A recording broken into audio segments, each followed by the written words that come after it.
É hoje, segundo encontro, segundo capítulo sobre a vida e obra de Meixo Sama. E antes de mais nada, eu gostaria de começar rememorando uma passagem. Certa vez, Meixo Sama recebeu um senhor com muita dificuldade de locomoção, todo encurvado, tomado de reumatismo, cheio de dores. E ele virou para Meixo Sama e disse: se o senhor me curar do reumatismo, eu vou confiar nas suas palavras. Meixo Sama ajudou ele a se posicionar, sentar na cadeira, e Meixo Sama levantou a mão. Foram 2 minutos de jorei. Aí Meixo Sama, pode se levantar. E o homem se levantou e ficou ereto como um poste. Meixo Sama se emocionou, ele e as pessoas que estavam à volta. Então, quem é ele? Quem é Meixo Sama? No capítulo 1, nós conversamos sobre Mokichi Okada, não foi? Até então, uma pessoa comum, como qualquer outro, passivo de errar, falhar, passivo de passar por momentos difíceis, mas garanto que muitos se surpreenderam com a história dele, de Mokichi Okada. Quem imaginou que ele poderia passar pelo que ele passou? Eu não aguentaria 5% do que ele passou em vida. Então, realmente, nós precisamos nos inspirar em Meixo Sama e seguir seus passos. Hoje nós vamos conversar sobre Meixo Sama. E acredito que, dependendo do espírito que nós viemos aqui hoje, nós vamos regressar para o nosso lar, mas eu digo, de repente, apaixonados, gratos por ter a permissão de ter Meixo Sama. Não é? Então, bem, pessoal que está assistindo a gente em casa, boa noite. Lembrando que esse encontro vai ficar um tempo gravado, vocês podem depois, de repente, assistir em casa, enfim, né? Mas, Meixo Sama, quando ele se tornou Meixo Sama, que foi o trecho que nós terminamos no último encontro, não foi? Meixo Sama começou a dedicar muito na obra divina, muito, muito, muito. E ele já não tinha mais tempo de levar o seu lado empresarial adiante. Então, o que ele fez? Uma atitude de muita coragem, de desapego. A empresa a qual ele levantou, cuidou por 26 anos, né? E ajudou ele a enriquecer, enfim, ele decidiu pegar a empresa que ele outrora ele estava, né, erguendo, e doou para os seus funcionários. E abandonou, então, o empresariado para se dedicar exclusivamente na obra divina. Dia 21 de janeiro de 1931. Esse é um importante marco em sua vida. Abraçou totalmente. Era um futuro incerto, porque de onde vinham seus recursos materiais da empresa? Uma vez que ele se desligou da empresa, do que ele vai sobreviver? Então, é uma atitude de muita coragem, né? Mas um pouquinho mais para frente, meados do mês de maio, Deus mandou para Meixo Sama essa mensagem. No dia 15 de junho, vá ao Templo Nihon, na montanha Nokogiri, situada em Bonshu, no estado de Chiba. Acredito que todos já o saibam a que passagem a gente está se referindo. Bem, o Montanha Nokogiri, também chamado de Montanha Kenkon, ela é gerenciada por um templo zen budista, também de quase 1.300 anos. É um local de peregrinação, é um local sagrado para os japoneses, por isso que Deus, na hora de escolher, né, escolheu Montanha Nokogiri. É uma montanha muito curiosa, com vários atrativos, né? Muitos fazem peregrinação espiritual, né, para orações, enfim. Tem o maior Buda esculpido na rocha, sentado do Japão, 34 metros de altura, sentado. É mágico, é lindo. É um local de uma energia estupenda. Aí, Meixo Sama subiu o Monte Nokogiri com 28 discípulos, né? E ele chegou lá e, gente, é alto, é muito alto. Ele subiu a pé. Hoje a gente vai de ônibus, né?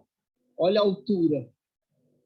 Ele chegou lá por volta das 22 horas, todos cansados da longa subida, mas começaram a conversar com o bonzo local, né? E a conversa foi tão boa que foi tipo até meia-noite.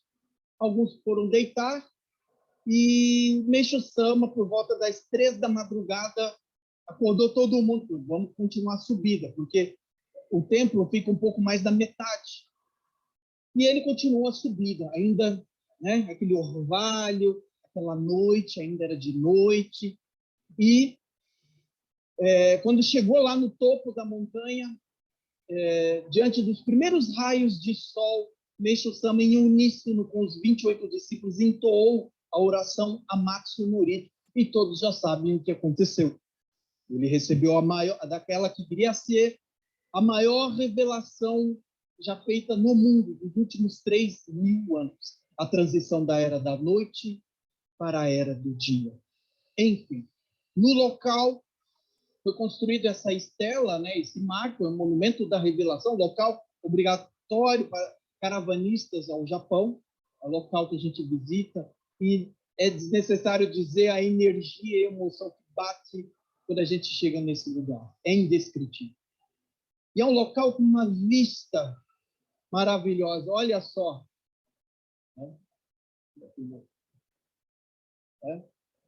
Olha lá. Local muito lindo, né? Enfim. Bem, depois disso, avançando um pouquinho mais, nós vamos para 1934. E esse ano, gravem bem, é um ano muito fecundo em realizações, em concretizações da obra divina. Meixo Sama estava a mil com as dedicações, bastante empenhado, engajado na obra divina. Mas entra o ano de 1934 e um episódio bem conhecido dos senhores, acredito, que mostra, vamos dizer, o lado, eu poderia chamar de um lado mais místico de Meixo Sama. Nessa época, ele residia em Shokusou. Meixo Sama dava sempre um nome para um local, né? Que era o Shokusou. E era começo do ano ainda, de 1934. Aí Meixo Sama, para dar uma descansada, ele pegou e foi empinar uma pipa. Está lá empinando a pipa e eis que sai no jardim o Shinjiro Okaniwa, né? Que é tipo um secretário de Meixo Sama, um discípulo direto dele. E ele está ali no jardim apreciando o Meixo Sama empinando a pipa. E aí o Okaniwa vislumbra uma imagem surreal, algo fenomenal. É nesse nível de grandeza. Ele começa a reparar que lá na pipa começa a surgir uma luz. Começou meio rubi e começou a ficar violeta, num tom violeta, e uma luz forte, forte, num raio, segundo ele, mais de 2 metros em volta da pipa. E ele, atônito, vendo aquela cena, ele correu para dentro da casa e chamou todos os discípulos. Tinha um número considerável de discípulos. Todos saíram e todos viram aquela cena. E foi assim, um frenesi, as pessoas chorando, espantadas, atônitas com aquela cena e aquela luz fulgurante em torno da pipa. E Meixo Sama ali, empinando, todo mundo, e ele empinando. Aí Meixo Sama chama o Okaniwa, segura um pouco o cordão aqui que eu vou ao colete e já volto. Correu lá. Ao passar o cordão, a luz desaparece. Instantaneamente. Daqui a pouco chega o Meixo Sama, por favor, ele toma ali o cordão, a luz novamente.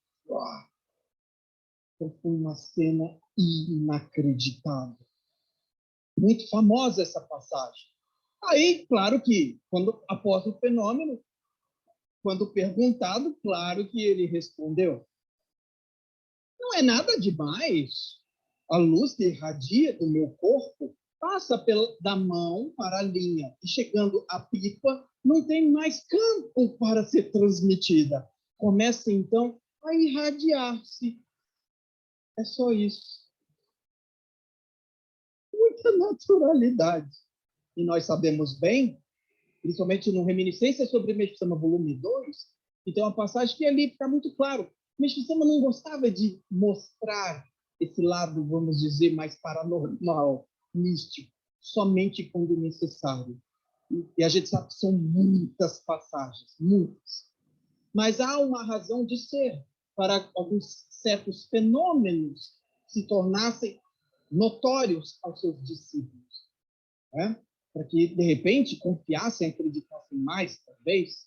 Enfim, isso é domínio de Deus. Mas logo após a revelação de 1926, Meixo Sama, como adepto da Omo-Tokyo, a religião Omoto, foi ao encontro do mestre Onisaburo Deguchi, o alto dirigente da Omo-Tokyo. E Onisaburo Deguchi, ele tinha uma sensibilidade espiritual aguçadíssima. E claro que ele percebeu que Meixo Sama era um sacerdote, que ele se sagrou sacerdote, virou ministro na Omo, só que um ministro bem diferenciado dos demais. E Onisaburo percebeu que Meixo Sama era diferente. Tão diferente que ele disse isso aqui para ele, né? Daqui para frente, se você dedicar-se à cura de doenças, poderá curá-las o quanto quiser. Portanto, dedique-se bastante à cura de doenças. Se eventualmente você colocar água em um copo e disser que a tomem porque é remédio, essa água se tornará remédio. E olha o que ele enxergou em Meixo Sama. E claro que Meixo Sama já estava, na verdade, praticando isso. Ele fundou, em seguida, o Hojindo, no dia 1º de maio de 1934. Tratamento espiritual de shiatsu no Shirokado. Olha como era gostoso, era o tataravô do Jorei. Era um shiatsuzinho, massagem, coisa boa, hein? Deitadinho, Jorei assim, hein? É um Jorei que a gente não quer que acabe. Fica, pode continuar. Coisa boa, né? Pois é. Só que assim, ele tocava nas pessoas, curava. Tocava nas pessoas, curava. Tocava, e um fala para outro, fala para outro, fala para outro, fala para outro.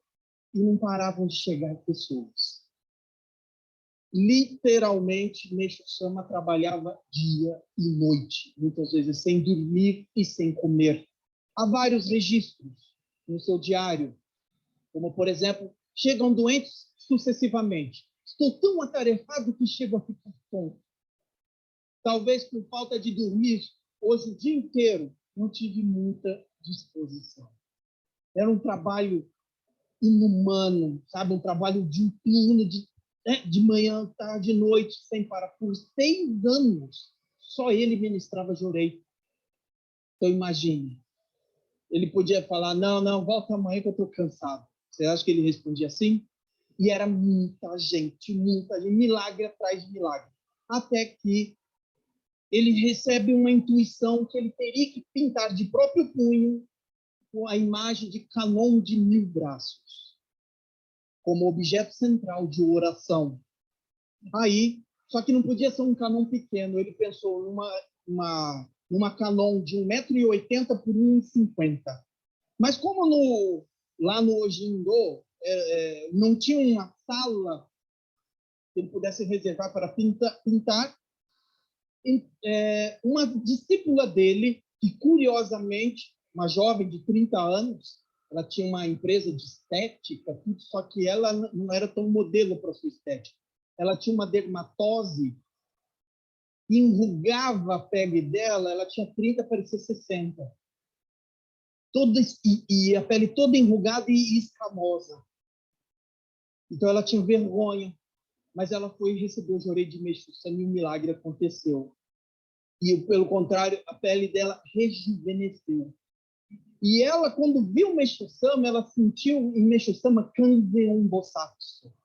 Por quê? Pouco antes, ela teve um sonho, que ela estava no mundo espiritual, em vias de cruzar aquele rio chamado Sanzu, que é o rio que intermedia o mundo espiritual e material, o rio que a gente põe aquela roupinha para atravessar no mundo espiritual oriental, né? A gente atravessa e vai tingindo de cor, rio Sanzu.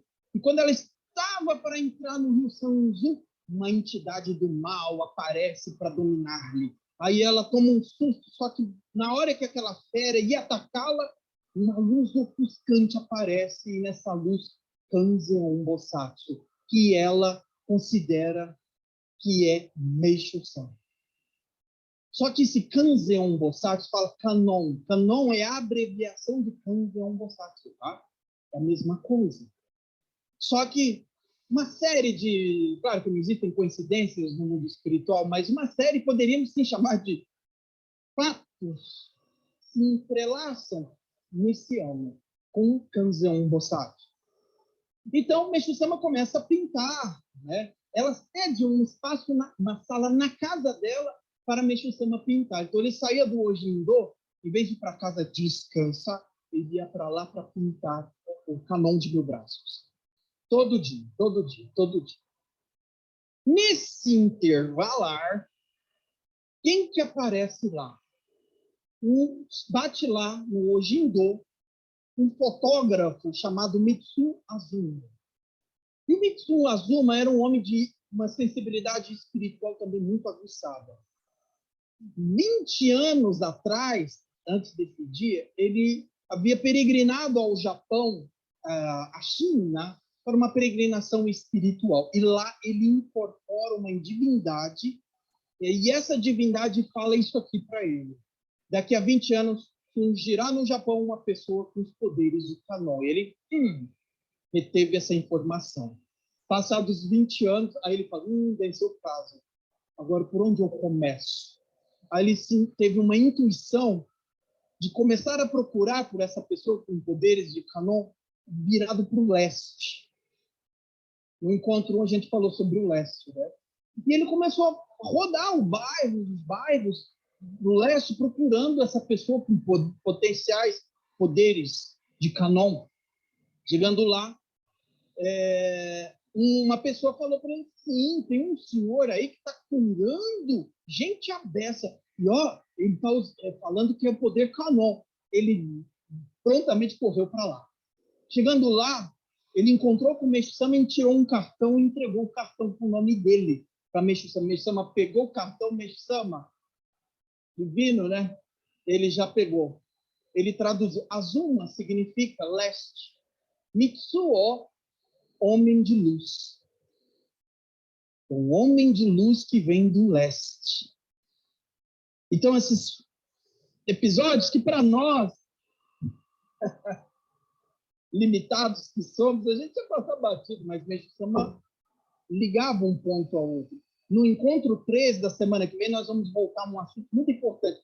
Quando o Meishu-sama abrigou a bola de luz, a divindade Meishu-sama crescia e o Mokichi diminuía. Não era todo momento, por incrível que pareça, que Deus falava toda hora para ele. Não. Tinha momentos que Deus ficava calado. Então ele tinha que intuir. Mas muitas vezes Deus falava, vai para a direita, vai para a esquerda. E às vezes, quando Deus não falava, ele tinha que seguir a intuição. Então, quando ele olhou isso aqui, provavelmente Deus não falou. Mas ele intuiu, homem de luz que vem do leste, aí tem coisa. Só que aí, o Mitsu Azuma falou para ele, olha, 20 anos atrás, eu estava na China, papapá, contou a história. E Meishu-sama falou, pois é, eu sou essa pessoa. Aí ele, puxa, né? E conversa vai, conversa vem. Como ele era fotógrafo, ele pegou, posso tirar uma foto do senhor? Pá, bateu a foto. No outro dia, 6 da manhã, isso é hora de bater na casa de alguém? O fotógrafo bateu. 6 da manhã, chega lá com essa foto. E Kanon de 1000 braços em cima da cabeça dele. E Meishu-sama ligou um ponto ao outro. Eu estou pintando o Kanon de 1000 braços e aparece agora Kanon de 1000 braços mais uma vez, só que agora fotografado em cima da minha cabeça. Há um profundo mistério. O que aconteceu? Ele continuou a pintar a Kanon, ia lá pintar um certo dia, poucos dias, na verdade, depois disso, o marido daquela senhora, Maki Kanetaka, é o nome dela, ele chega bêbado E ele vê aquela Canon em cima da mesa. Foi lá e rasgou ela todinha. Meixo Sama está quase chegando na metade, um pouco mais de um terço. E era muito meticuloso, vocês vão ver a imagem. Aí a máquina Kanetaka pegou e falou, não, e correu lá para contar para Meixo Sama. Mas Meixo Sama, na hora, mas tem uma coisa aí. Se você reparar bem, é que a imagem não é muito nítida, né? Mas Kanon está em cima de uma rocha. E Meixo Sama estava pintando em cima das nuvens. A mesma Kanon, só que em cima das nuvens. Aí Meixo Sama entendeu. Não, o bebum lá foi utilizado por Deus para mostrar que a salvação já chegou na terra. Não está no céu, no ar, no mundo espiritual. Está na terra. Então Deus quer que eu pinte uma Kanon novamente, só que na terra. E ali ele pintou. Por isso que principalmente as moçoilas aqui presentes, quando o marido chegar bêbado em casa, as nuvens, as pesadas nuvens espirituais lhe impedem de acessar o divino.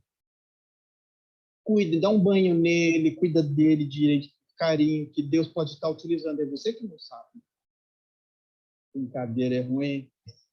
O pau come. E tanto é que Meixo Sama pintou essa Kanon e ela, né, na inauguração da igreja Vessenga, estava lá. O Sama pintou. Nesse mesmo ano, então Meixo Sama começou a realizar os Gomenkai, aqueles encontros com os discípulos. E um certo dia, um fenômeno inacreditável aconteceu. Claro que as pessoas já se sentiam, não precisava de muito esforço de Meixo Sama para ele atrair pessoas. Bastava as curas que ele fazia, os dons proféticos, ele falava e acontecer. Ele gratuitamente, assim, naturalmente, atraía pessoas. E a nave lotada de gente. Meixo Sama está dando uma palestra e ele vira assim, infelizmente, o pagode de Osaka vai desmoronar. Não é pagode de pagode, né? É aquela casinha de 5 andares, sabe, né? Pagode de Osaka, infelizmente, vai desmoronar. Ele estava se referindo ao templo Shinten-no de Osaka, o primeiro templo Zen de 1.300 anos no Japão. Então era muito famoso. É a mesma coisa que chegar assim e falar, gente, o Cristo Redentor vai cair, tá? Nesse nível.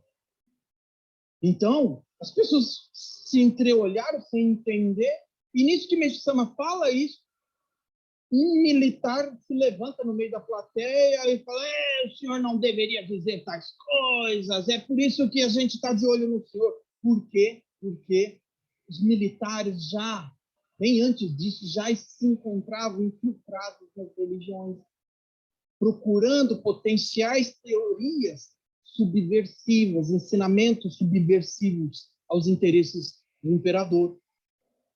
Então, procurando, sabe, ideias errôneas, enfim. O que acontece? Aí esse militar levanta, aí ficou aquele clima pesado, né? Todo mundo assim, aí Meixo Sama, né? Deu aquele somebody love e tal. Não, mas você não quis dizer, você não esperou terminar de falar. Eu, na verdade, quis dizer que eu sonhei que eu vi o templo de Osaka desmoronar. E desconversou, continuou a palestra como se nada ocorrera. Todos, claro, voltaram para casa preocupados. Como é que ele fala que o templo Shinten-no vai desmoronar? Que isso? Estamos falando de 1934. Tinha satélite, sistemas ultra, mega, hiper avançados de detecção meteorológica, pluviométrica, de pressão atmosférica, não tinha nada disso. Tanto é que quando irrompia um tufão, era uma tragédia. E eis que, poucos dias depois, naquela semana ainda, irrompe um tufão na região de Muroto. Esse tufão invade o Japão e vai para Osaka. E o templo de 1.300 anos desmorona.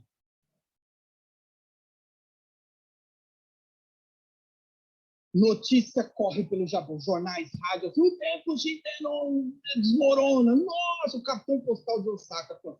Imagine se não for bater na casa de Meixo Sama no dia seguinte. E foram poucos. E pela primeira vez, Meixo Sama realmente começou a afirmar para as pessoas: sim, Deus me revela. Deus fala comigo. Ah, então fale mais. Aí Meixo Sama: não, eu só posso falar o que ele me permite falar. Né? Só que o duro é assim, que Deus falou pra caramba. Parou aí? Não. Aí, claro, e Japão é Japão, né? Olha lá, levantaram tudo de novo. Você é no Brasil, hein? Eu tenho virado carvão já para fazer churrasco. Fora, madeira, assim. O IFAM, né? Lá funciona bem. Bem, enfim. Aí passou a ser comum, natural, todos os Gomenkai, todos os encontros de Meixo Sama serem registrados e anotados. Todas as palestras. Que o Okanil Shinjiro, aqui como tipo um escrivão. Depois passou a ser gravado e filmado mais para frente. Todas as palestras de Meixo Sama, que viravam um periódico, né, semanal e até quinzenal, que era distribuída. A palestra era transcrita e divulgada, distribuída. Então, além das testemunhas, as pessoas que ouviam ali ao vivo, em loco, as profecias, as coisas que Meixo Sama falava, ainda vinha documento depois. Então, esse episódio realmente é incontestável. Foi assim, criou uma grande repercussão esse episódio aqui. Agora, assim, nesse mesmo ano, embora Meixo Sama tivesse recebido essa revelação em 1926, ele começou a falar abertamente nesse ano de 1934 sobre a agricultura natural, maio de 34. E ele inaugura essa coluna de salvação com um salmo conhecido por todos. Quando vejo uma folha seca caída no chão, sinto nela a indiscutível lei do ciclo da vida. A vida se renova. Né?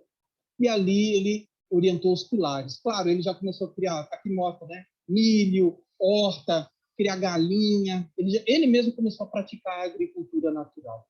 Bem, ele tinha conexão, banda larga com Deus, né? E ele já não vinha procurando assim, seguir as orientações oficiais da Oomoto.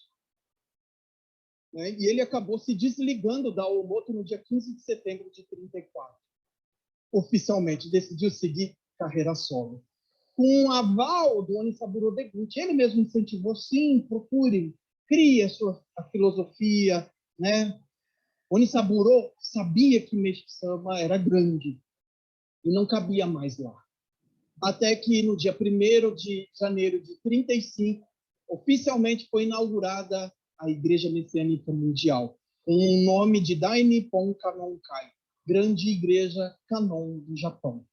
Esse é o primeiro nome da igreja, oficialmente. Por isso que todo dia 1º de janeiro comemoramos a data de nascimento da Igreja Messiânica. Bem, já estava tendo um crescimento absurdo. Não tardou nada para os jornais estamparem nas manchetes. O mestre possuidor de poder canon, o surto das religiões parecidas, o astro de sucesso atualmente, misteriosas graças materiais, em que fazia o quê?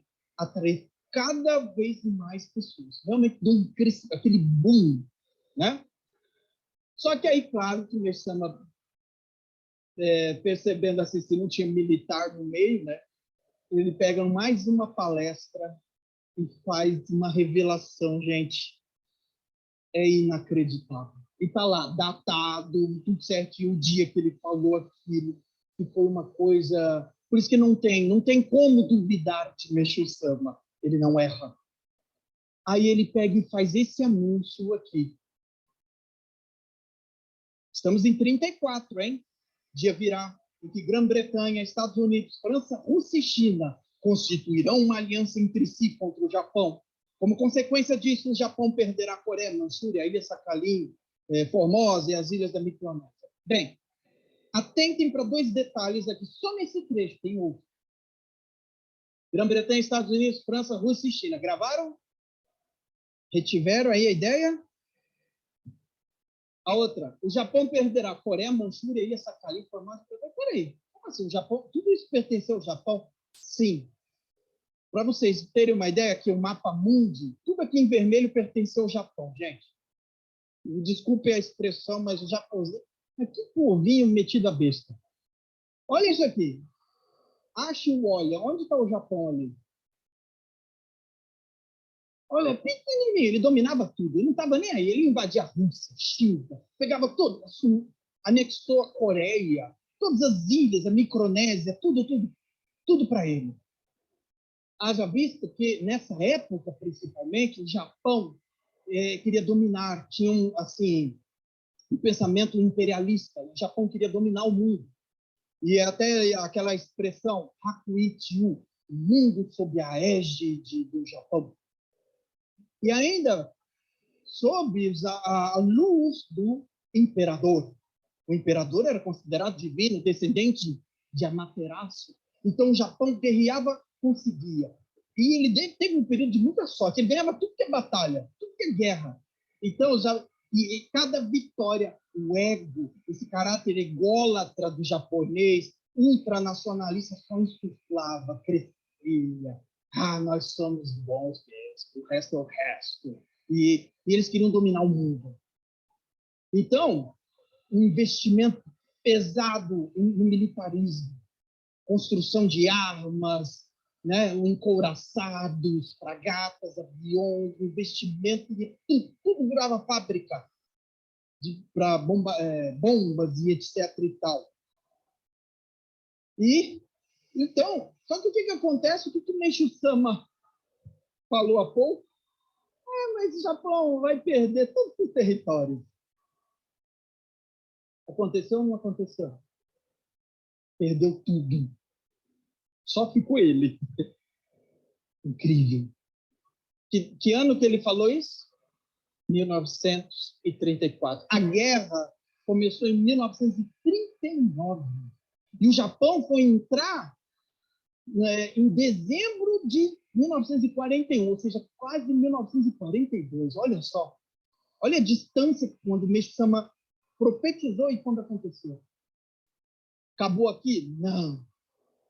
Aí ele continuou. Depois disso, o Japão não mais possuirá exército ou marinha. Oi? Como assim? As classes privilegiadas, a aristocracia e os ricos sofrerão grandes dificuldades. Como é que Sama diz esse trecho aqui? Ó? O Japão não mais possuirá exército ou marinha? Falar isso nessa época beirava-se uma insanidade. O Japão tudo virou fábricas e fábricas de armamento. Como que não vai ter marinha nem exército? Com o fim da guerra, foi promulgada a Constituição, a nova Constituição de 1947, que nós vamos ver mais tarde, o artigo 9º, que extinguia exército e marinha no Japão. Hoje, o que tem é uma guarda lá, que nem é considerado exército. Extinto. Algo, assim, inconcebível, gente, inconcebível naquele tempo. Imagina os japoneses ouvindo a palestra de pessoas, vai ter guerra? Como assim? Vai ter? Não vai ter exército? Mas como assim? Então, imagine a cabeça das pessoas ouvindo essas palavras. Acabou aqui? Não. Aí ele fala também. Tá ali, ó, 1934. A crise nacional está bem próxima. Irromperá uma guerra entre o Japão e o resto do mundo. E passaremos por uma época de muito sofrimento. Nessa época, tinha muitos membros que, gente, tinha uma devoção a Meishu-sama. Ouvir que iam passar por uma guerra. Já pensou, a gente aqui no Brasil acaba de anunciar que nós vamos entrar numa guerra. O pavor que ia tomar conta da gente. Imagina o que os nossos antepassados passaram. Parte da família da minha mãe veio da Áustria, fugida da Primeira Guerra de 1914. Olha só, vieram parar no Brasil, aí os cruzamentos, aí eu nasci. A males que vem pro bem, né? Que coisa, né? Enfim, todos aqui também têm histórias, com certeza. Agora, tá lá, ó. Aí Meishu-sama conclui. Será, sem dúvida, um período grave e tormentoso em que o Japão ficará completamente isolado. É certo que essa crise está se aproximando. Um pouquinho mais para frente, em 1936, olha o que ele solta de novo. Ele torna a falar sobre a guerra. Aí ele diz, O Japão, a Alemanha e a Itália se desentenderão com os Estados Unidos e a Inglaterra. Esse desentendimento resultará em guerra. Há pouco eu comentei com vocês para gravarem um trechinho ali para trás. Olha como isso é incrível.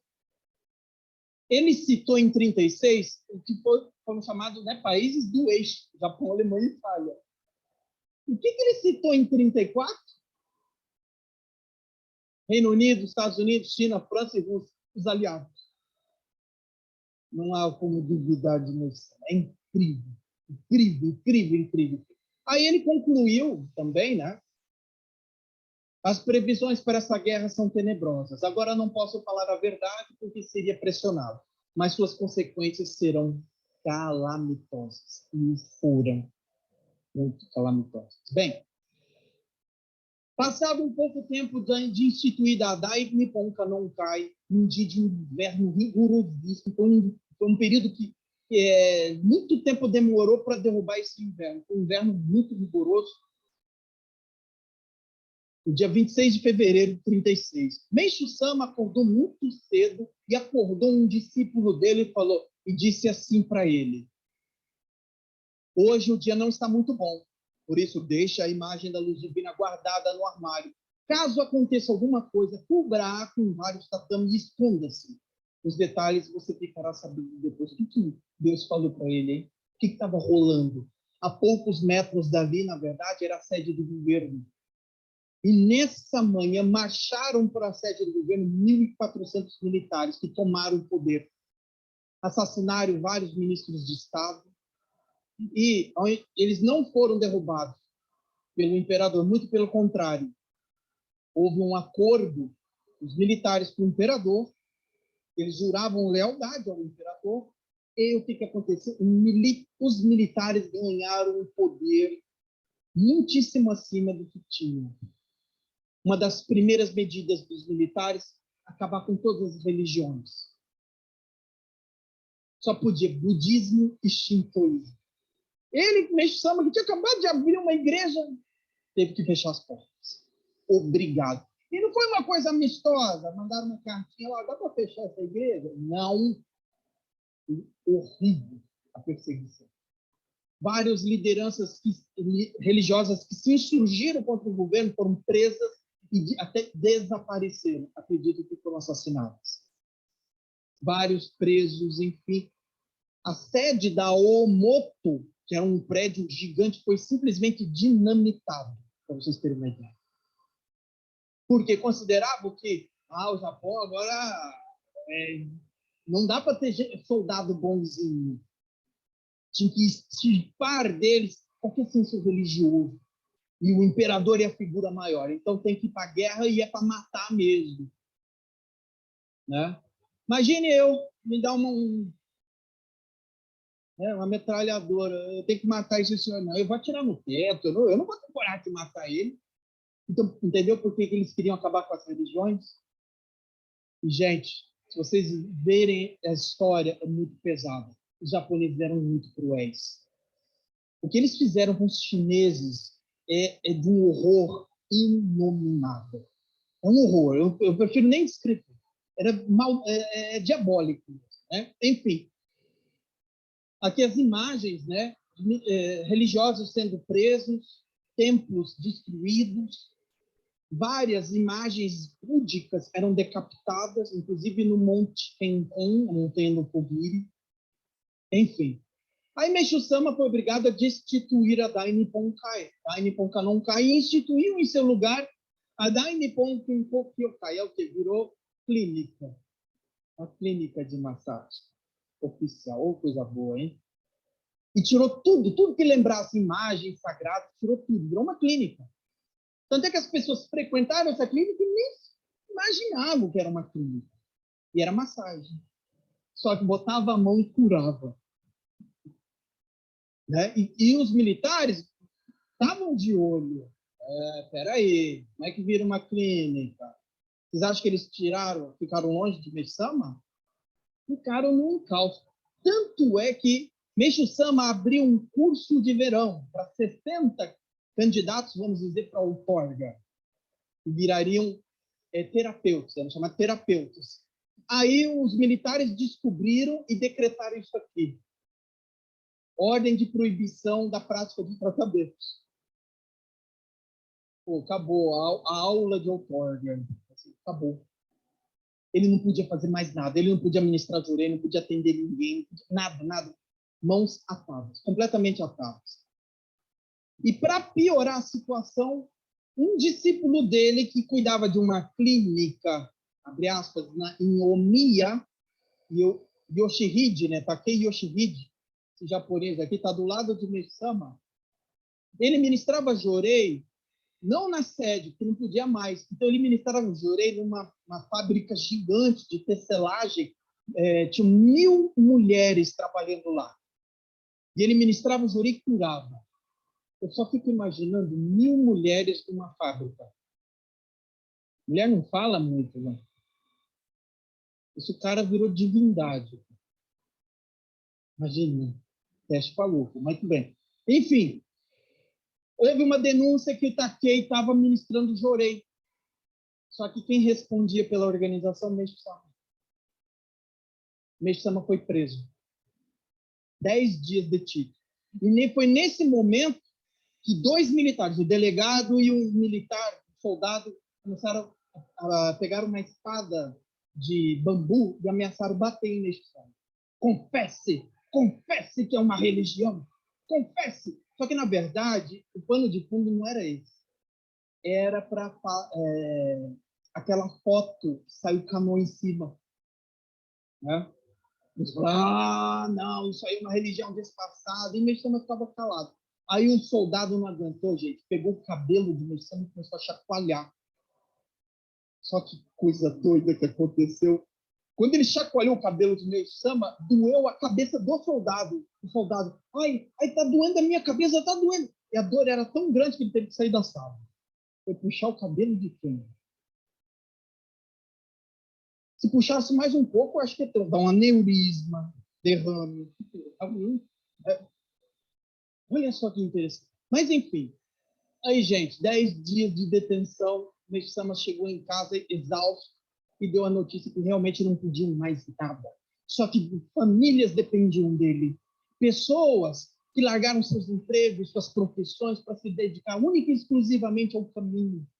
Então, Meixo-sama se sentia responsável por essas pessoas, se sentia provedor dessas pessoas. Meixo-sama começou a vender os imóveis que ele tinha, enquanto, na sua fase áurea financeira, casas, terrenos, para custear os seus ministros, vamos dizer, terapeutas, suas famílias. O dinheiro começou a acabar. E Meixo-sama, nessa época, morava no Gyokusenkyo. Era uma casa muito grande, um local muito bonito. E Meixo-sama, vendo que o dinheiro estava acabando, ele falou para os ministros assim, tragam suas famílias, morem na minha casa, tem espaço para vocês. Só que, imagina, conviver todo mundo na mesma casa, várias famílias, né? E Meixo-sama, a tia de Meixo-sama, a esposa dele, tinha um dinheirinho guardado e Meixo-sama falou, vamos pegar esse valor e vamos construir uma casa. Aí, um pouquinho mais aqui para baixo, assim, ele construiu o Fujimitei. Um local, uma casa apertadinha, 54 metros quadrados. Para Meixo-sama, a esposa e 6 filhos. 54 metros quadrados. Só que mesmo que fosse uma casa muito apertada, e era, Meixo-sama adorava essa casa. E ele morou aqui quase 10 anos. A Sandai-sama, a filha de Meixo-sama, conta que foi uma dor para Meixo-sama ter que vender esse lugar para mais tarde comprar o pote de glicinhas. Só que assim, essa casa foi desmontada e remontada em Hakone. Está lá em exposição. Quem já lembra que já viu essa casa, né? Enfim. Então, foi nessa casa que, inclusive, Meixo-sama falou, eu preciso fazer dinheiro, eu tenho que sustentar a obra divina, mas como? Aí veio a ideia de ele era artista, né? Ele começou a confeccionar canons coloridas. E ele inaugurou a Kanon Gakukukai, não como obras sagradas, mas como obras de arte. E era com isso que ele vendia, a Associação dos 100 Kanon. vendia em torno de 50 ienes cada obra dessa. Era um valor considerável. E assim ele conseguiu custear por um tempo a obra divina. Por falar nisso, as pessoas recebiam essa canoa em casa.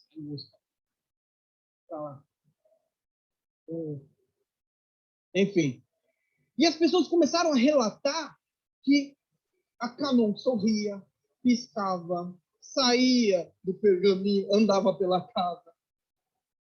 Vários episódios assim. E é uma coisa muito curiosa, aí eu faço um adendo aqui comigo. Esse aqui é Daimiroku. E é uma obra grande, quase do tamanho natural, viu? Quase desse tamanho. Eu fui ao Japão em 2015 e eu fui ao Museu Memorial Mokichi Okada. E ela estava em exposição. E assim, com um vidro nessa distância. Então você ficava quase assim no quadro da Daimiroku. Quando eu vi, eu estava com os membros, eu vi a Daimiroku, eu fiquei assim, meu Deus, que lindo, que lindo. Os membros foram andando e eu ia ficando. Eu ia ficando para trás. Os membros indo, eu não conseguia sair da frente dela. Hipnotizado. Aí não teve jeito, eu tive que levar os membros para o alojamento, né? Aí eu levei, aí eu cortei a janta, eu voltei correndo lá. E eu fiquei, juro para vocês, eu acho que 40 ou 50 minutos. Eu fiquei em pé, encarando, olho no olho. Calma, ela não piscou, não sorriu, nada. Mas é uma emoção. Sei lá se era coisa da minha cabeça, mas algumas vozes internas vinham, um bate-papo muito legal.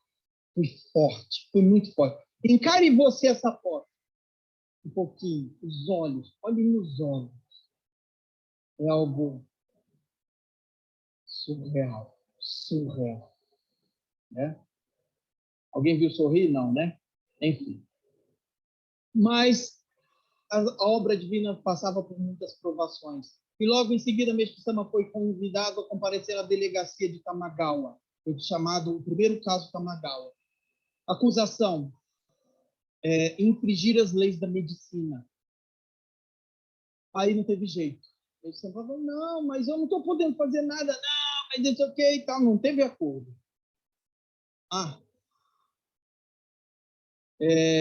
E aí não teve jeito mesmo. Cortou tudo, tudo. Passado 1 ano e 3 meses, Meixo Sama não podia atender ninguém, não podia ministrar jurei, nada. Tinha que ficar na clandestinidade. E um detalhe, os membros, tudo se afastando com medo de serem presos. Se afastando. E só os mais fervorosos ficaram.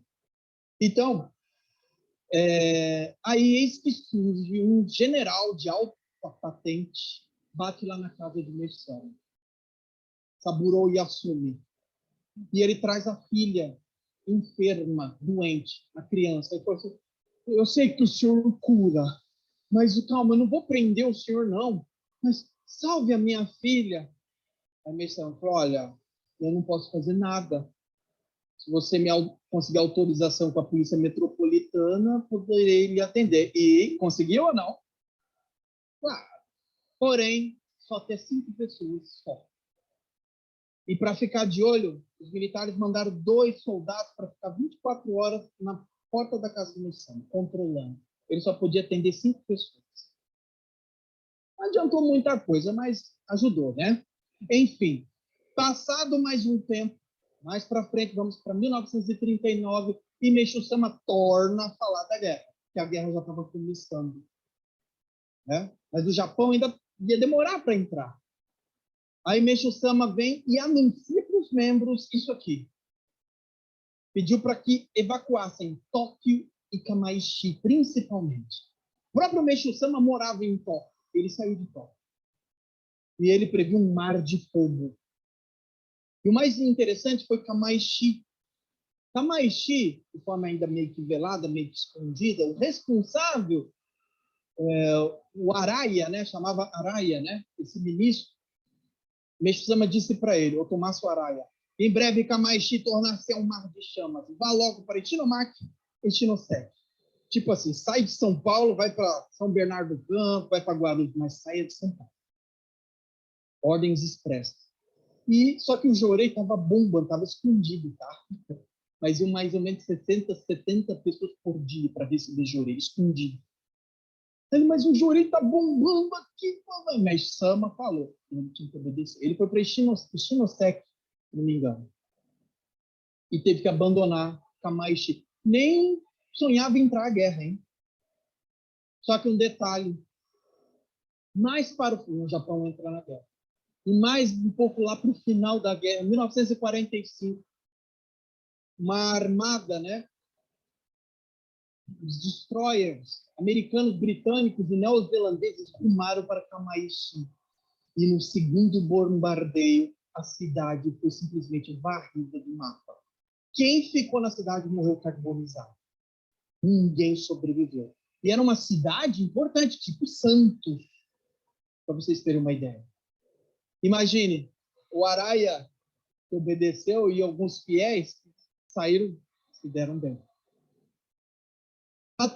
Agora, um fato muito curioso também, esse daqui. Meishu Sama, também, ele falava as coisas, Jesus falava por parábolas, né? Curiosamente, eu identifiquei algumas parábolas de Meishu Sama, né?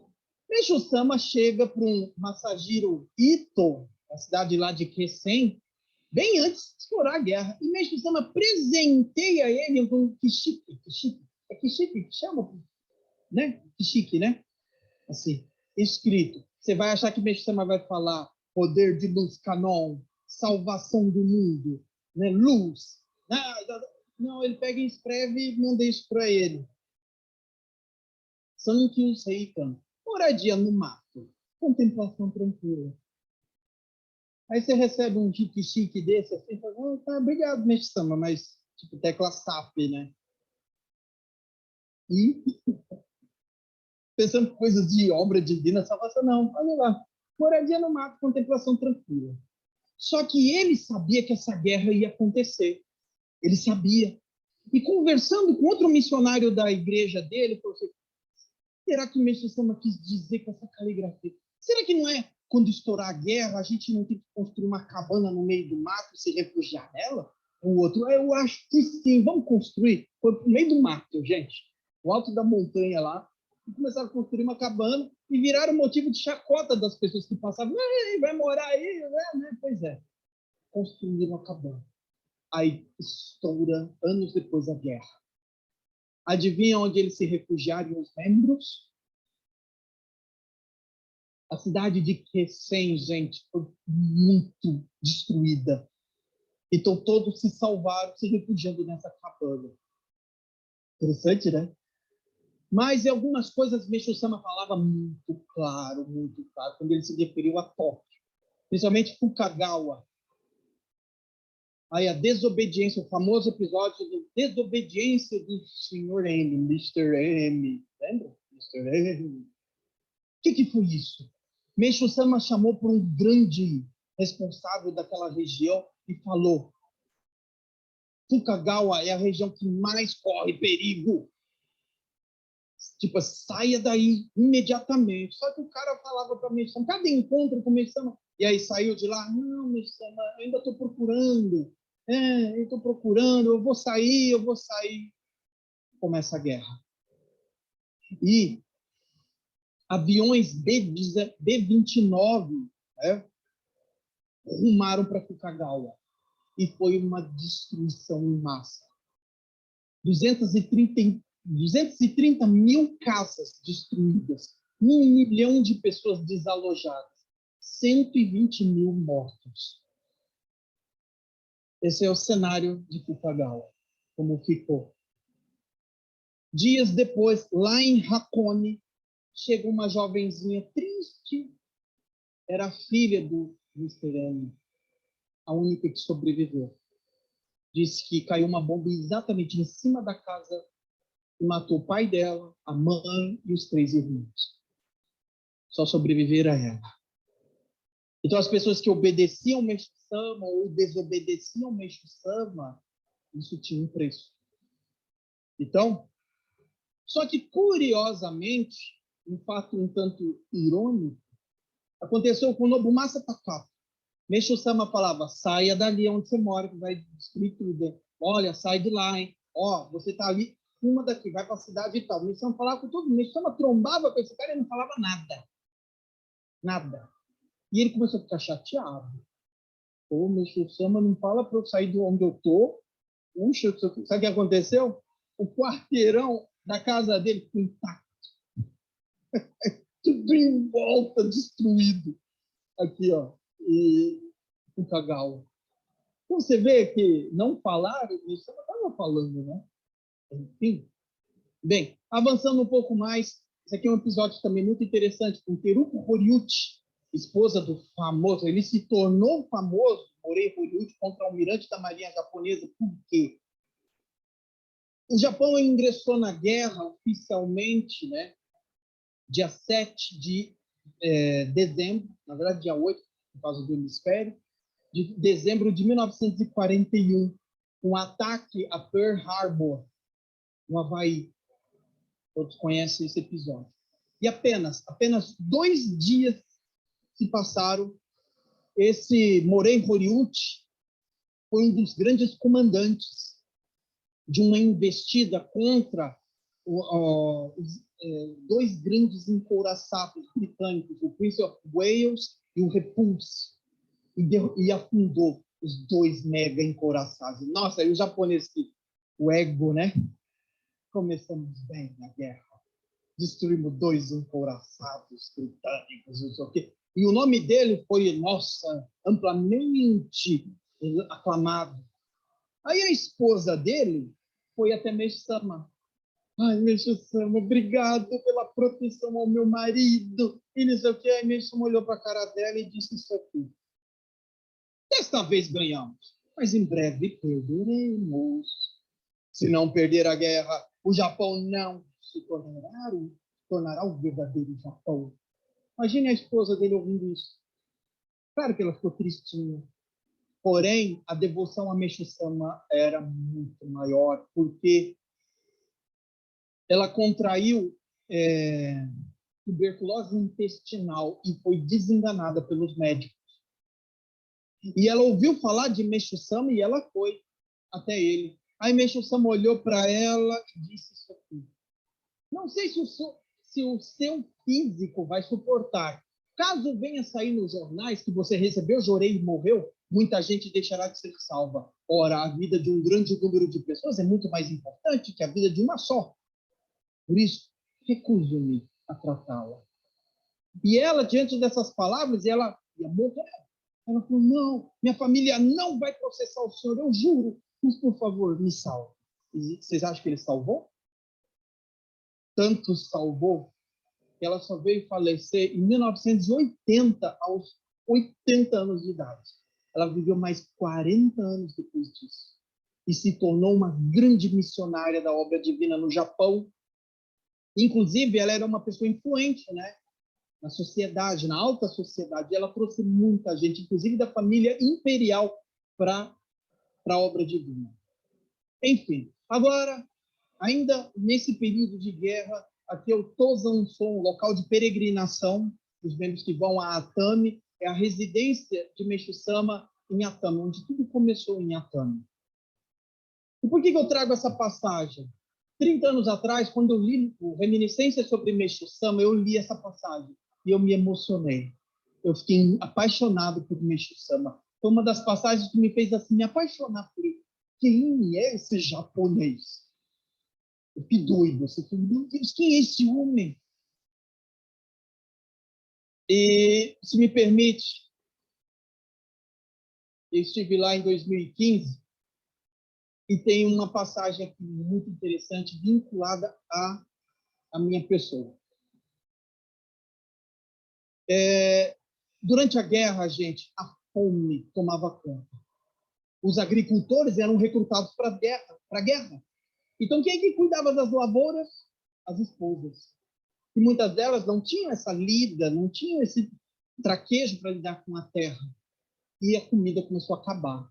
O arroz, sobretudo. E o o arroz começou a ter peso de ouro. O governo começou a controlar arroz. As pessoas tinham cotas. E aí começou a ter contrabando, não de droga, arroz, hein, gente? A fome tomou conta do Japão. Acabou. E quando eu fui lá, nesse dia, eu ouvi do ministro que eu vou mostrar agora um cenário dessa época. É uma coisa terrível, terrível. As pessoas eram esqueléticas. Diz que o índice de suicídio era muito grande. Os rios traziam corpos boiando, as pessoas de tanta fome, optavam pelo suicídio. As pessoas andavam pelas estradas e elas encontravam corpos ali em sepulcro, jazendo, agonizando de fome. Então era uma cena horrível. Por isso, quando a gente vai ao Japão, sim, observe, eles não deixam um grão de arroz no prato. Agora a gente joga comida fora, né? Fogo, né? Japão é Japão. Os antepassados passaram pela fome. Então, mas num distrito ali um pouco distante de Niigata, tinha uma produção um pouquinho maior de arroz. E aí, eis que 4 missionários decidiram fazer moti, bolinho de arroz, botar numas caixas. Vamos levar para Meixo-sama. Meixo-sama está precisando de arroz.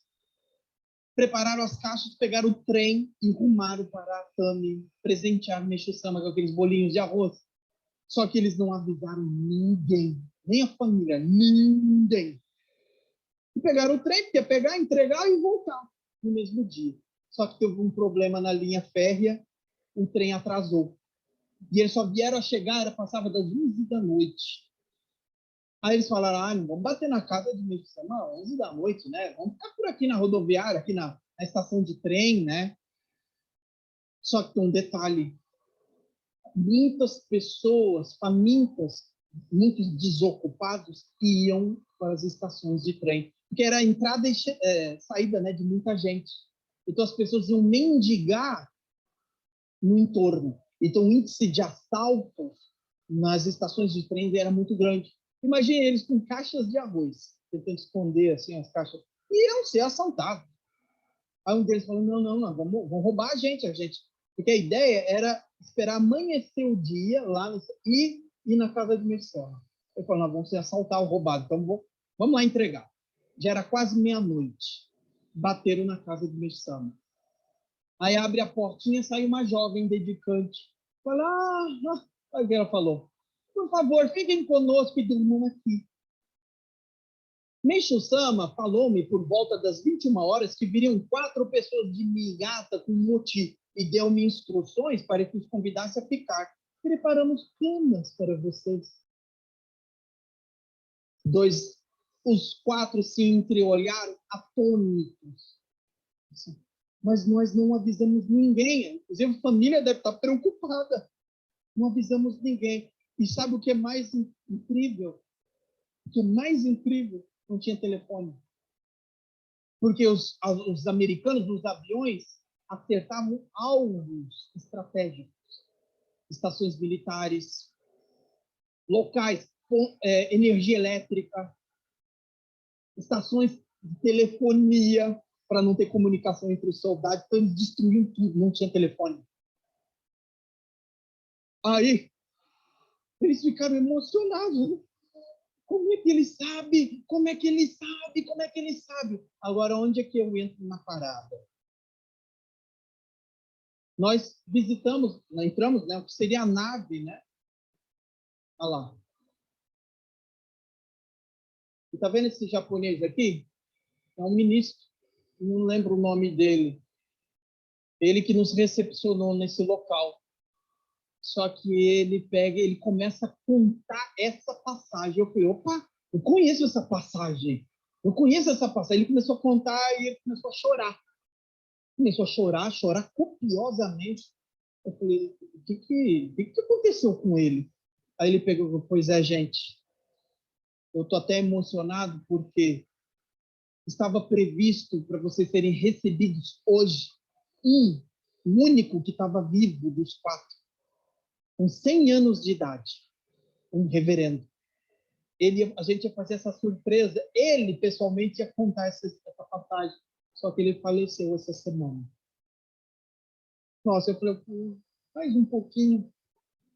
E eu me emocionei também, porque essa passagem me emocionou. E eu estava ali, pertinho de encontrar com uma pessoa que viveu essa passagem.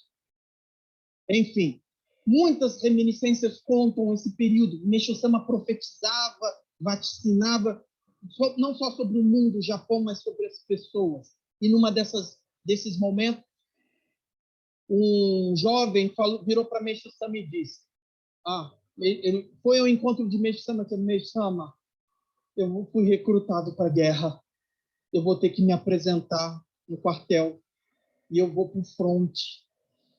Aí Meixo Sama olhou para ele e disse isso aqui: você deve aceitar o fato, mas Deus cuidará do seu caso.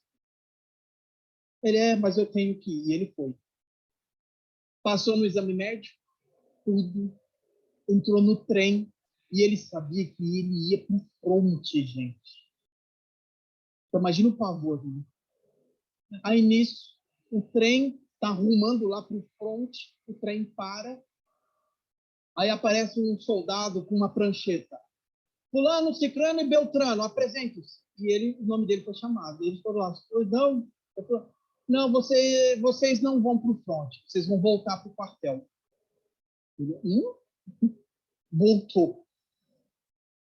Só que um detalhe, um pouco mais à frente veio os aviões e destruíram as composições. Todos os soldados foram mortos. E ele seria um deles. Ele voltou e correu para encontrar com Meixo Sama. Aí Meixo Sama, parabéns. Agora dedique-se inteiramente à causa de Deus. Meixo Sama sabia. São várias e várias. Eu ficaria aqui até 10, 11 horas da noite só contando episódios assim. Mas tem uma coisa muito curiosa que eu faço sempre questão de relembrar. Vamos puxar para uma coisa mais próximos de nós. Quando acabou a guerra, essa guerra, o mundo se bipolarizou. De um lado, Estados Unidos, do outro, União Soviética. Nós vivemos isso. Aí Meixo Sama teve uma revelação em 1926 e Meixo Sama só veio a escrever sobre ela em 1948, que nós conhecemos bem esse ensinamento.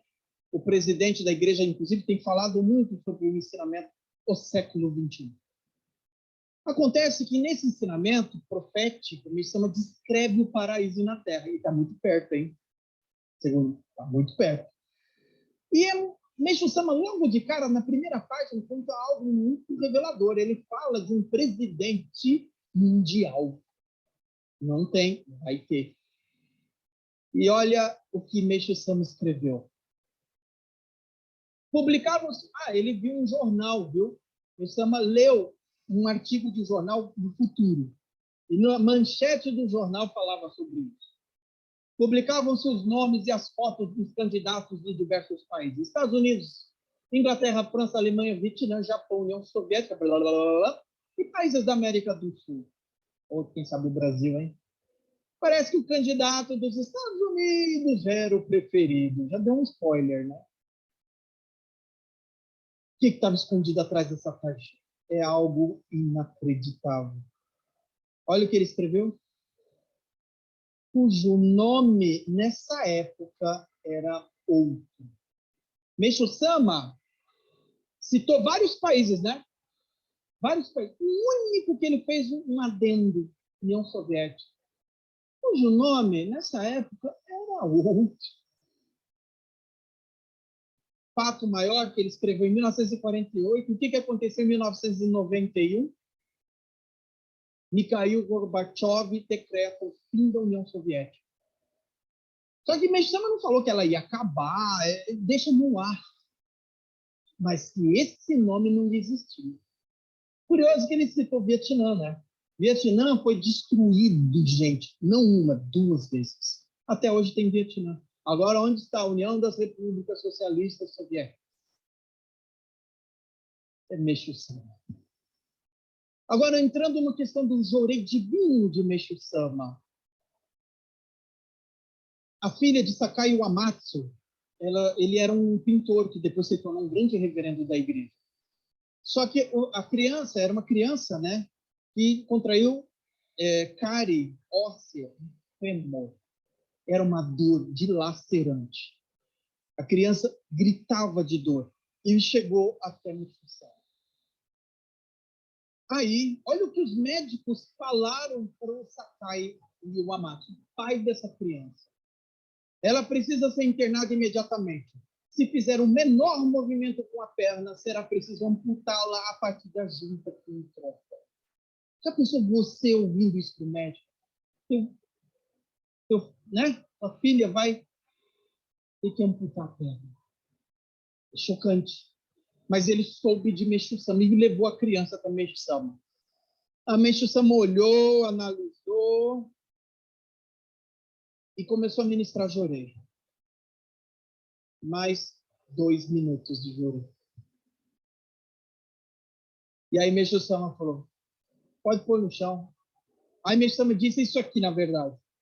Pronto, ela já está curada. Não precisa trazê-la novamente. O Sakai, né, duvidou. De pronto, mas como a minha filha está curada? Peraí, 2 minutinhos de jorei? Aí Meixo Sama, põe ela no chão. Pois a criança ficou não só em pé, saiu correndo. Criança, né? Eles correram atrás. E o Sakai entregou a vida para Meixo Sama depois desse milagre. 2 minutos de jorei. Agora, se fosse a gente, hein? 2 anos de jorei. 1 década, não sei. 2 minutinhos de jorei. Outro episódio, na mesma época. A filha de Naoko Hiramoto, que se tornou uma grande reverenda, com suspeita de cólera infantil. Ela tinha uma devoção a Meixo Sama absurda. Por quê? Olha só, não é para menos, né? Meixo Sama curou o filho mais velho dela de meningite. É bravo, hein? Meningite. Então ela acreditava muito no Meixo Sama. O Meixo Sama estava atendendo uma pessoa quando ela entra com a criança, Miyoko, o nome dela, de 3 aninhos, a criança, desacordada, pálida, gelada, sem pulso, e você não via movimento mecânico torácico, ou seja, respiração. Ela, minha filha, está morrendo. Ela começou a vomitar hoje de manhã, não parou mais, e ela desmaiou. E eu peguei um táxi e corri para cá. E Meixo Sama levantou, olhou assim, não devia ter trazido para mim, você tinha que ter levado imediatamente para o hospital. Aí ela pegou a criança, pôs assim no tatame e falou, mas o senhor disse que quando eu estivesse em apuros era para eu vir a qualquer hora. Aí prensou Meixo Sama na parede, né? Aí Meixo Sama tirou o haori, né, um casaquinho, botou do lado, a pessoa que ele estava atendendo ficou assistindo a cena, e ele começou a ministrar jorei com uma postura muito respeitosa, mesmo assim, de oração. E não foram 2 minutos. Foram 20 minutos de jorei. E a criança desacordada. E a mãe, a Naoko, chorando ao lado, vendo a filha morrer. Aí Meixo Sama continuou firme no jorei, daqui a pouco a menina abriu os olhos, mamãe, esticou os braços para a mãe, ela agarrou na filha assim, e ela se pôs nos pés de Meixo Sama e começou a chorar, né? Copiosamente. Né? Chorando de gratidão. Então, se fosse a gente, hein? Você não entregaria a sua vida para o Meixo Sama? Um milagre desse, né? Enfim. Aí o Meixo Sama, aliviado, né? Meixo Sama virou para ele e disse isso aqui. Eu ficaria em má situação se essa criança morresse aqui, sabe? Se a senhora tivesse demorado um pouco mais, teria sido tarde. Um outro episódio, gente, retumbante, assim, que teve uma grande repercussão, ocorreu com esse grande reverendo da nossa igreja, que inclusive eu li a biografia recentemente dele, gente. É demais, é demais. Isai Nakajima. O filho dele, um garotinho de 12 anos, necrosou o dedo. O unheiro, que chama, né? Uma necrose. Foi para o hospital. Aí os médicos, se não amputar o dedo imediatamente, a ferida vai se estender até o bico. Foram lá e amputaram o dedo do garoto. Aí ele Meixo Sama viu a mão do garoto sem o dedo, aí Meixo Sama, foi uma pena. Nunca ouvi dizer que algo vivo apodrecesse. O que está vivo jamais apodrece. E Meixo Sama começou a ministrar jurei na mão do garoto e falou, ele vai ficar bom. Aí o Isai Nakajima não entendeu, né? Como vai ficar bom? Ele já está sem o dedo, tudo. No dia seguinte, algo surreal começa a acontecer. Uma pelezinha começa a subir, subir, subir e crescer, e crescer, e crescer. É isso que vocês estão sabendo, vendo agora. O dedo do garoto voltou para o lugar. E até unha nasceu. Até onde eu sei, rabo de lagartixa, estrela do mar, você corta, cresce, né? Nem cabelo mais você corta, já cresce, né? Mas cai, né? Não sei, né? Meu, principalmente. Aí esse milagre, gente, caiu assim, difundiu absurdamente. Muitas pessoas foram atraídas pelo milagre do dedo do garoto. E se fosse um bebezinho, pequenininho, bebezinho de colo, que ainda está crescendo, quem sabe cresce alguma coisa, né? Não, era um garoto de 12 anos. Um grande milagre. Enfim, e ele também entregou a vida dele para Meixo-sama. Um outro episódio que aqui é muito conhecido refere-se a alguém em particular que a gente conhece bem, Katsuichi Watanabe, pai do nosso saudoso reverendíssimo Tetsu Watanabe. Ele tem uma história muito interessante. A filha dele, com 7 anos de idade, diagnosticada não por um, 7 especialistas, com leucemia. Hoje mata. Tem transplante, tem drogas especiais, tratamento e ainda morre. Imagina naquela época. Tratamento da época, morfina, esperar. Não tinha tratamento, era condenado à morte. A filha dele era pele e osso, tudo comia, vomitava, pele e osso, e um pai desesperado. Aí um conhecido dele ouviu falar, tinha um tal de senhor Okada, operando milagres, curando até tuberculose. Pegou o trem e foi para Tóquio. Chegou lá e encontrou com o Meixo-sama. Meixo-sama ministrou meia hora de jorei na garota. E ela não só sobreviveu, como ela se tornou diretora do Colégio Messiânico de Atami. Ele entregou a vida para Meixo-sama depois desse milagre. Devolveu a vida para minha filha. Eu pago por minha mãe. E ele era um empresário bem-sucedido. Tinha uma rede de quitandas, né? Largou tudo para seguir Meixo-sama. Anos depois, e essa passagem, sim, muito relatada pelo nosso saudoso reverendíssimo Watanabe, que todos aqui já sabem bem dessa passagem, talvez um outro não saiba. Ele contava com 5 anos de idade. A mãe dele estava para dar à luz a uma criança e deu eclâmpsia, deu uma infecção e ela foi a óbito. A mãe dele. Aí o Katsuichi Sensei chamou os filhos, né, e o Techan, vão lá para o segundo andar da casa, diante da imagem da luz divina, rezem, agradeçam, Papai do Céu, pela vida da mãe, a mãe maravilhosa que vocês tiveram. E ele não entendia nada. Como? Mamãe morreu? Mamãe morreu? Só que antes disso, Meixo-sama prontamente mandou um telegrama para Meixo-sama, comunicando o falecimento da esposa. Ela estava sendo velada quando Meixo-sama, mais ou menos no mesmo horário, Meixo-sama abriu o telegrama. O quê? A esposa do Watanabe? Mas ela não está na hora de morrer. O reverendíssimo conta que nesse momento a casa deles chacoalhou num barulho, um estrondo, assim, como um trovão. Aí ela levanta assim do velório. E ela levantou e falou, nossa, eu estava num lugar tão bonito, mas o Techan me chamava, né? Mas era um lugar tão bonito, com flores. Ela voltou. Então, realmente, a devoção que ele tinha a Meixo-sama, que já não era pouca, imagine, salvou a filha e salvou a esposa. Ressuscitou a esposa. Foi um grande milagre da época, né? Enfim. Agora, uma outra passagem curtinha, rápida, essa é muito interessante. Meixo Sama recebeu um casal, o ministro e a esposa, eles estavam casados já há um tempo, e ela não conseguia engravidar de jeito nenhum. E o ministro perguntou, Meixo Sama, por que minha esposa não consegue engravidar? E Meixo Sama, ué, mas você não tem fé? Confie na providência divina, porque se essa criança nascesse, ela poderia ter problemas ou morrer. Aguarde, confie. E aí Meixo Sama, ele pediu perdão para Meixo Sama, né, pela falta de fé. Meixo Sama pegou e ministrou Jorei no ventre da esposa, né? Isso eu Jorei. Passados uns dias, uns meses assim, poucos meses depois, casualmente esse casal encontrou com Meixo Sama.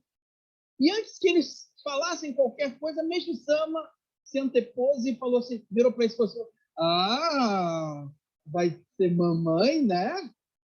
Aí o casal ficou constrangido, né? A esposa virou assim: "Ai, Meixo Sama, obrigado aí pela, né? Mas na verdade eu não estou grávida não." E mudou de assunto e tal, né? Mas eles foram embora para casa encucados. Vai, Meixo Sama falou que eu estou grávida. Ah, vamos passar ali no hospital e fazer um exame. Ela estava grávida e não sabia. Mas Meixo Sama sabia. Incrível, né? E nasceu a criança depois. Olha que coisa, né? Impressionante. Foi o Jorei, hein? Foi o Espírito Santo. Ali foi, hein? Eu jorei dele no ventre dela que eu fazer um teste de DNA, se não era de Meixama. Ai, que vergonha, tá gravado isso. Brincadeira. Ai, eu vou cozinhar depois. Assim. Brincadeira, né? Bem, enfim. O amor de Meixo-sama. Eu fiz questão não só de milhares de milagres que ele fazia, mas será que todo mundo se salvava mesmo? Tinha que ser curado? Eu faço questão aqui de trazer não uma, mas duas importantes mensagens desse episódio. Meixo Sama salvou um rapaz de uma grave enfermidade e esse rapaz também entregou a ele sua vida.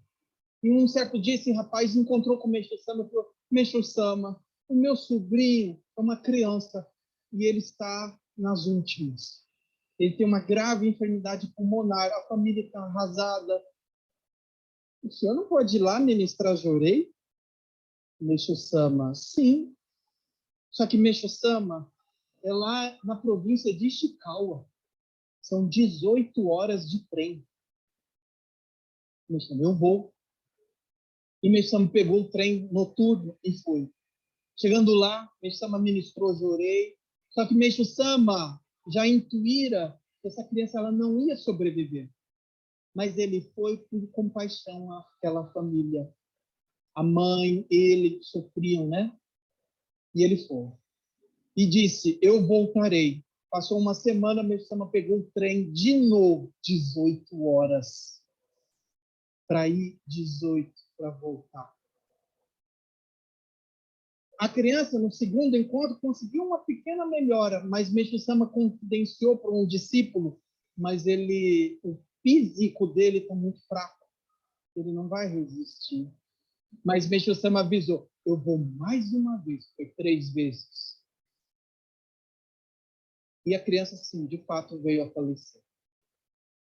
O que Meixo Sama quis ensinar com isso? A salvação é do espírito. Nem sempre a matéria acompanha o espírito, já não tem mais condições de acompanhar o espírito. E por uma razão que transcende a nossa capacidade de interpretação, nós não vamos entender, essa criança, de fato, estava fadada assim a partir. Mas imagine recebendo luz de Meixo Sama. Né? Quantas pessoas nós, de repente, já fomos dar assistência religiosa e a pessoa veio a óbito? Nós não estamos lá para salvar a matéria, né? Salvar o espírito. E muita gente que não tem permissão de morrer em paz.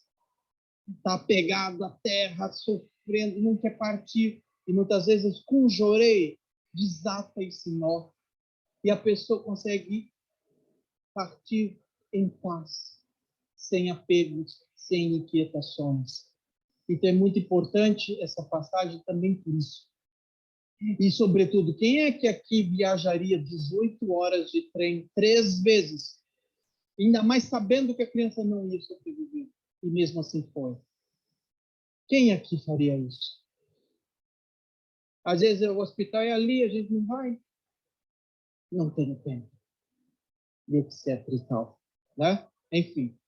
Estava aquela situação, daqui a pouco vem outra bomba, literalmente. Segundo o caso Tamagawa. E Meixo Sama é chamado mais uma vez para um interrogatório. E lá ele teve que, né?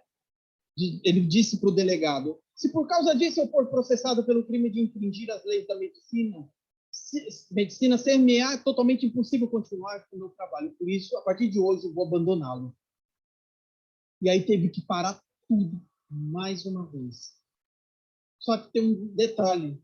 Nesse momento, começaram a bater na porta da casa dele algumas pessoas interessantes para pedir jorei. Quem eram essas pessoas? Simplesmente, nada mais, nada menos que a senhora Goto, esposa de Fumio Goto, primeiro-ministro do Japão. Hatsaburo Hirao, ex-ministro da Educação. Hideo Hiraide, capitão da Marinha e porta-voz do quartel-general do Exército japonês. Senhora Suetsugu, esposa de Nobumasa Suetsugu, famoso almirante. Koichi Kawatani, presidente do Banco Nihon Kogyo. Ri Ken-rigu e outros membros da família real da Coreia, entre outros políticos, empresários e militares influentes. Imagina esse povo batendo lá e Meixo Sama virava para eles e dizia: no momento, minhas atividades estão suspensas e por isso não posso fazer os tratamentos. Se quiserem mesmo que eu faça, obtenham a permissão da Polícia Metropolitana e eu os atenderei a qualquer hora. Só precisava uma, né? A esposa do primeiro-ministro, né? E deu certo? Claro, mas continua restrito. Né? Só que os membros, a guerra acontecendo, dor, cenários de dor, fome, e os membros apreensivos, querendo que aquela guerra acabasse logo, muita gente sofrendo, eles iam em Meixo Sama para buscar conforto. E aí Meixo Sama disse para eles: quando a guerra terminar, haverá liberdade de religião no Japão. E a divisão de polícia especial desaparecerá. Nós vamos voltar às nossas atividades. Calma, calma, está chegando, calma. E Meixo Sama, daqui mais um pouquinho, disse também para os membros, no dia 5 de maio de 45, a guerra deve acabar ali em fim de agosto, de acordo com o plano de Deus. Assim que a guerra terminar, não mais haverá exército e marinha no Japão. Ele já falou isso, né? Tornou a repetir. Então, essas palavras traziam alento aos membros, esperança, que aquela guerra estava chegando ao fim. E um pouquinho mais para frente, no dia 1º de agosto, ele vem e diz: quando as consequências da guerra atingirem Nordeste, ela estará perto do final. Sabe quando foi isso? Kamaishi. Aquela bombardeio em Kamaishi. O mais tardar no mês que vem, já não haverá nenhum avião inimigo sobrevoando os nossos céus. Quando ele disse isso, os membros, que alegria! A guerra está acabando. Meixo Sama. Só que, detalhe, Meixo Sama falava, a guerra está acabando. E sabe o que ele falava nos jornais, nas rádios, tudo? O Japão está ganhando tudo. Mentiam para o povo. Porque tinha que passar uma outra imagem para a população japonesa. Não, a guerra está indo bem, está indo bem. E era tudo mentira. Tem um especial longo no History Channel contando isso. As mentiras dessa época. Eu sabia que o Meixo Sama era divino, né? Banda larga, sabia de tudo. E ele falava, não, isso é tudo mentira, vai acabar assim. Está acabando, calma. Aí, no dia fatídico, no dia 15 de agosto de 1945, anuncia nas rádios que ao meio-dia, nada mais, nada menos, que o imperador falará à nação. Só que, gente, o imperador nunca se dirigiu aos japoneses. Eles nem sabiam como era a voz deles, era aguda, grave, não sabiam, nunca ouviram. Então, todos ficaram atônitos. Meixo Sama reuniu 50 discípulos e disse, nós vamos aguardar aqui o pronunciamento, vai ser interessante esse pronunciamento. Aí, o que acontece? Simplesmente o imperador vem e anuncia. Não, é fogo, né? Ele tinha que falar, tipo assim, ó, nós perdemos a guerra, a gente renunciou, né? Não, sabe o que ele fala? Propusemos um acordo. Mentiroso. Perdeu mesmo a guerra. E o que acontece? Aí, Meixo Sama disse assim, quando ele acabou o discurso dele, ele virou para os 50 discípulos e disse, foi bom assim, o Japão irá melhorar. Só disse isso e saiu da nave. Os 50 membros ficaram assim, atônitos. No dia seguinte, Meixo Sama vem e fala isso. Não posso falar abertamente, mas, na verdade, esse resultado merece uma grande comemoração. Os japoneses choravam. Aqui no Brasil, teve suicídios. Nós perdemos a guerra, matar. Suicídios aqui no Brasil, imagine. Aí Meixo Sama falou, não, é motivo para alegria. Que bom que perdemos a guerra. E o que acontece? Isso Meixo Sama falou no dia 1º de agosto. O pronunciamento dele foi no dia 15 de agosto e, oficialmente, no dia 2 de setembro de 1945, é realmente decretado o fim da guerra. Assinado. Né? Nesse dia 15 de agosto, o dia que o imperador anunciou o acordo, tem uma passagem muito curiosa. Meixo Sama amanheceu aquele dia, Meixo Sama já sabia. Ele já sabia. Aí, nisso, isso que aparece um jovem e fala para Meixo Sama, né?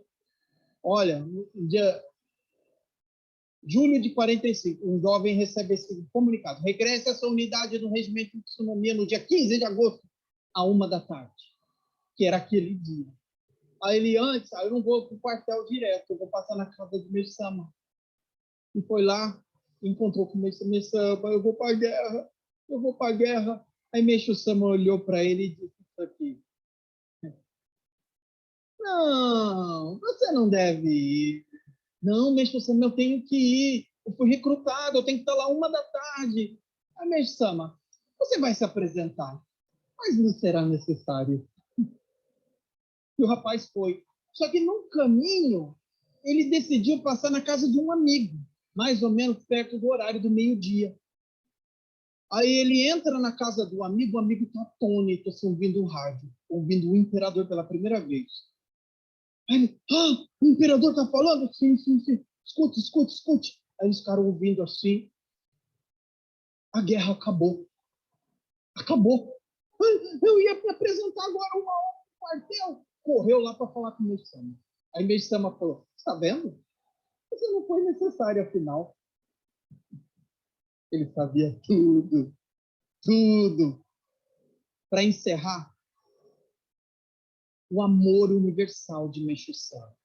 Logo que acabou a guerra, um general também de alta patente foi ao encontro de Meixo Sama, bravo, revoltado, virou assim, poxa, eu não aceito a rendição dos japoneses, nós não tínhamos que ter saído dessa guerra, tínhamos que ter resistido até o fim. E ele olhava para a cara de Meixo Sama, nem aí. Aí esse militar ficou bravo e falou, mas, puxa, o senhor não se revolta também? Afinal, o senhor é japonês ou não é? E o que ele disse? Não, eu não sou japonês. Como assim? Eu sou universal. Vocês viram onde aquela igreja tirou essa frase?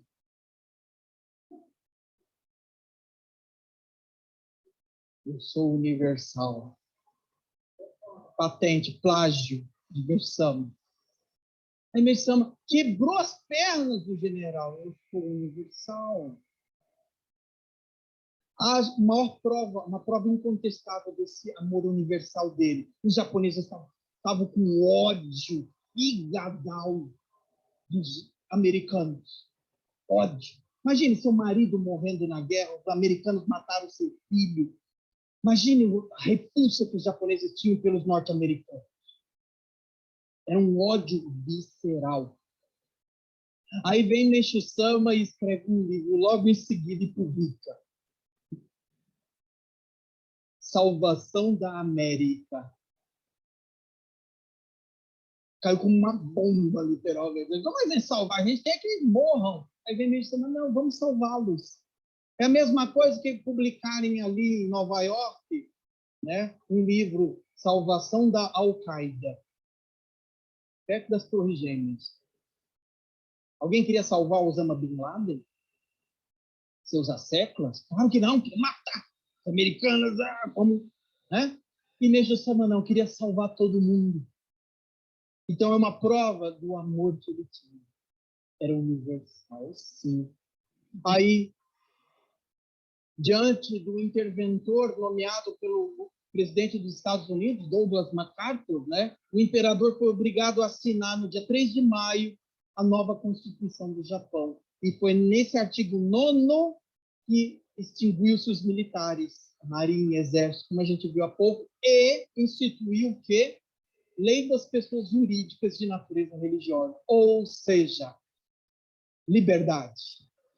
Aí Meishu Sama, que ficou mais de 10 anos, né, na clandestinidade, aí Meishu Sama aparece com tudo.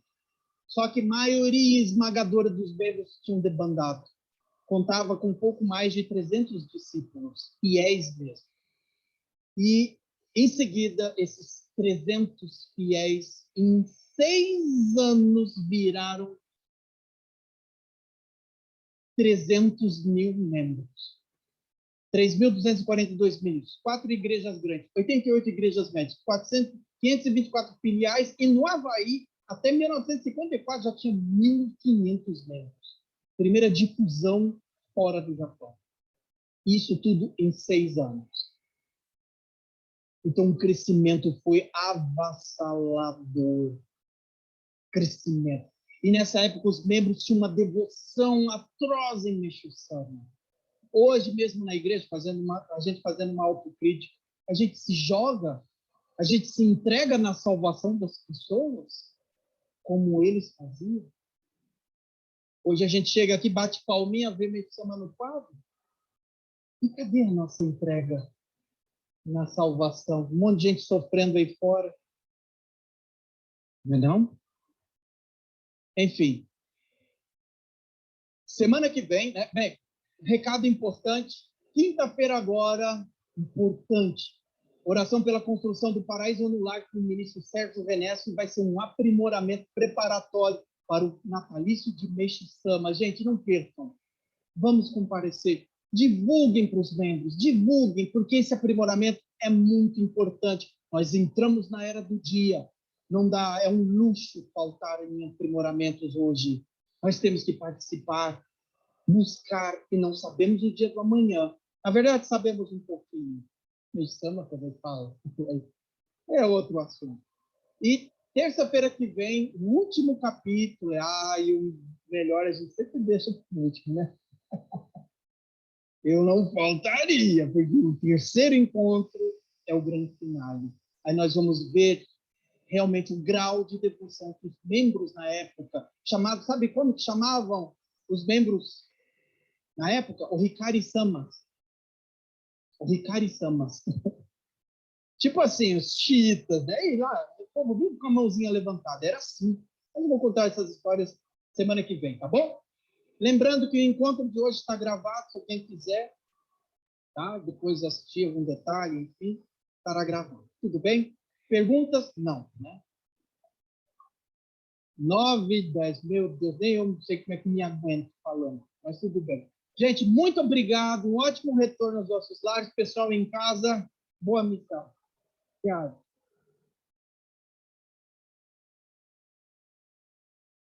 Encerra-se assim a segunda aula sobre a história de Meishu Sama, da Igreja Vila Mariana. Quem assistiu presencialmente, desejamos um bom retorno aos seus lares e obrigado a todos que nos acompanharam pelo fim. Boa noite.